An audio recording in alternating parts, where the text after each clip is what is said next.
ওমর ফারুক রাদিয়াল্লাহু তাআলা তরবারি নিয়ে গেল, নবীজির কল্লাটা মাথাটা নিয়ে আসবে।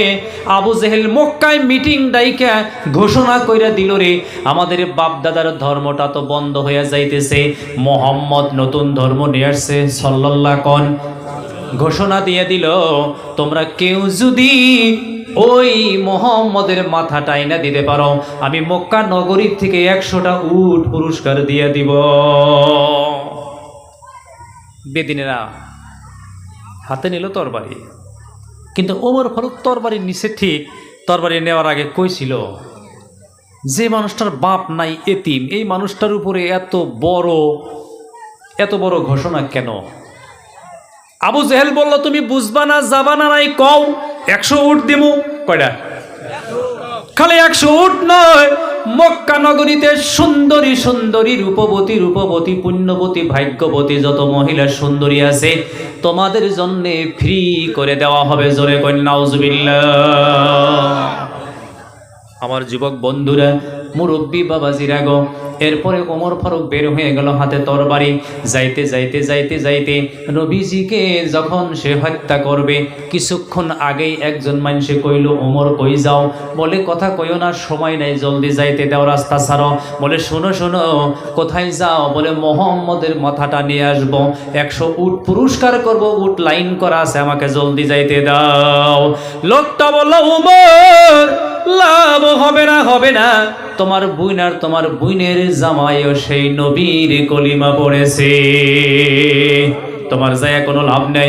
ওমর রাস্তা ঘুরাইয়া দিল, বুইনের জামাইয়ের বাড়িতে যায় হাজির হইয়া গেল। যায় দেখে ঘরের দরজা বন্ধ। কি করা আছে? ঘরের দরজা বন্ধ। আহারে, ঘরের দরজা বন্ধ। ওমর ফারুক ঘরের দরজা বন্ধ, কিন্তু গুনগুন করে আওয়াজ আসে। ভালো করে কান লাগাইয়া শোনে, কি যেন তারা পড়তেছে। ঘরের দরজা বাইঙ্গা খুব পিটাই করলো। বুইনের জামাই মারতে বেহুশ হয়ে গেল।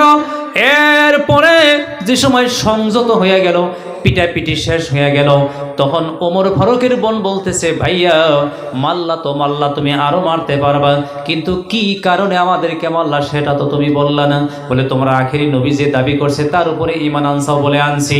বলে, ঠিক আছে, তুমি ঈমান না আনলা কোনো কথা নাই, কিন্তু ওই নবীর উপরে যে কোরআনটা নাজিল হয়েছে, ওই কোরআনটা একটু শোনো, তারপরে যা করবা। জোরে বলুন সুবহানাল্লাহ। কোরআন পড়তে ওমরের বোন, আপন বোন, মার পেটের বোন, কোরআন পড়তে কিতাবে রেখেছেন, ওমর ফারুকের চোখ থেকে দর করে পানি বের হয়ে যায়। মহান আল্লাহ রাব্বুল আলামিন ওমর যে কোরআনের তেলাওয়াত শুনলো, এই সাথে দিলের ভিতরে ঈমানের নূর পয়দা করে দেয়। আমার যুবক বন্ধু, এরপরে ওমর ফারুক বলতেছে, চলো জলদি চলো, নবীজি কোথায়? আরে জলদি আমাকে নিয়ে যাও। হাতে তরবারিটা রইলই, যাইতেছে। এদিকে আল্লাহ রাসূলকে সাহাবারা পাহারা দিত। তখন কথা বোঝা গেছে না নাই? কিছু সাহাবারা পাহারা দিত যাতে রাসূলের উপরে কেউ আক্রমণ করতে না পারে। একটা ঘরের মধ্যে দারুল আরকামের মধ্যে বৈশা থাকতো। আহারে, বৈশা থাকতে দিনের কথা আলোচনা করত। বাহিরে বাড়ানো যাইতো না, গোপনে মনে সুপে দিনের দাওয়াত দিতে হইতো। এইভাবে যাইতে দারুল আরকামে পৌঁছে যায়। দরজা মারা ছিল, হযরতে উমর যায় দরজার মধ্যে ধাক্কা দিল। হযরতে আমির হামজা ভিতরে বসা ছিল, নবীজির আপন চাচা লম্ফ দিয়া দাঁড়ায়া গেল আর বলল, নবী গো, আমাকে অনুমতি দেন, বাহিরে কে দরজায় ধাক্কা দিল আমি দেখব। নবী বললেন, চাচা আমির হামজা, যাইও না, আমি বাবা হারিলাম, আমার বাবা দুনিয়াতে নাই, মা হারাইলো, দাদা হারাইয়া গেল, আমি আর এখন তোমাকে হারাইতে চাই না। চিল্লে এখন মারহাবা। তুমি যদি দুনিয়া থেকে চলে যাও, আমাকে আর ভালোবাসার মতো, দেখার মতো আর কেউ থাকবে না। যাইও না, বসে যাও। আমির হামজা বলতেছে, দেখি আগে কে আসলো। দরজাটা একটু সরাইয়া দেখে হযরতে ওমর হাতের মধ্যে তরবারি নিয়ে দাঁড়ায় আছে। জোরে বলুন মারহাবা। এখন কিন্তু ওমরের মনে আর কিচ্ছু নাই, তরবারি অন্য কারণে আনছে। কথা বোঝা গেছে না নাই? আমার যুবক বন্ধুরা, আমির হামজা বলতেছে, ইয়া রাসূলুল্লাহ, ভাতিজা মোহাম্মদ আমাকে দরজাটা খুলতে দাও, অনুমতি দাও। নবী বলে, না না না না, তুমি ওমরের সাথে ঝগড়া বাঁধাইও না।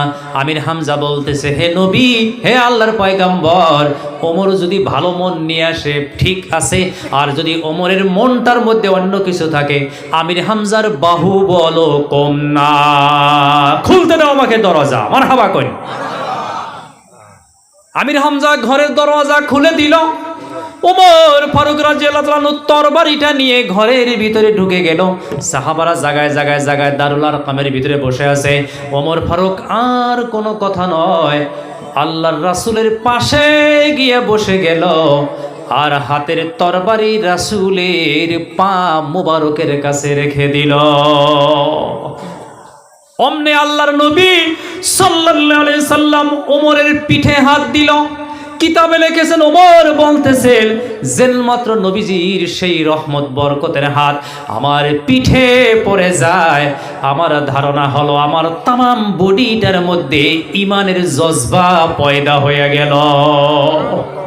আল্লাহ রাসূলের হাত ধরলাম, আমি ওমরের চোখ থেকে দরদর করে পানি পড়ে গেল। রাসূল কান্দে, সাহাবারা কান্দে, আর ওমর ফারুক বলতেছে, ইয়া রাসূলুল্লাহ, ইয়া হাবিবাল্লাহ, আর বিলম্ব নয় নবী গো, আমার তরবারি আপনার কদমের কাছে রেখে দিলাম।